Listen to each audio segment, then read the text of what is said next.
قصيدة تتحدث عن الجوالات والهواتف المحمولة مع الشاعر علي اليزيدي.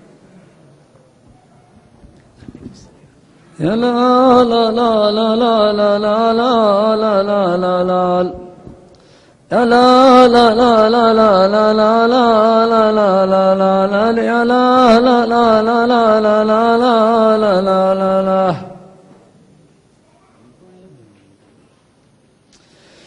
يقول أحرجتنا بالحيل الهاتف الجوال، ما يصلح الجوال من غير راس مال.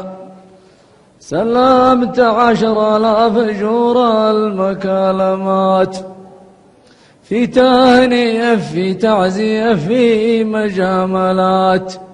البعض يستاهل لو أكلمه وتكلف، والبعض ما يسوى رسوم المكالمة. يا لا لا لا لا لا لا لا لا لا لا لا لا والبعض ما يسوى رسوم المكالمة. أحرجتنا بالحيل الهاتف الجوال، ما يصلح الجوال من غير راس مال.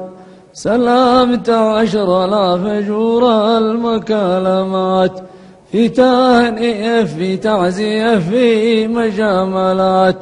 البعض يستاهل لو أكلمه وتكلف، والبعض ما يسوى رسوم المكالمة. لا لا لا لا لا لا لا لا لا لا لا والبعض ما يسوى رسوم المكالمة.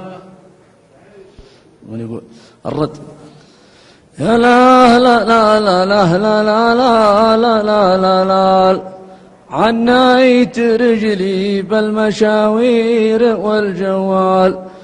رساني ينصب للمواقف وراس مال، أبكي على نزف الجروح المكالمات.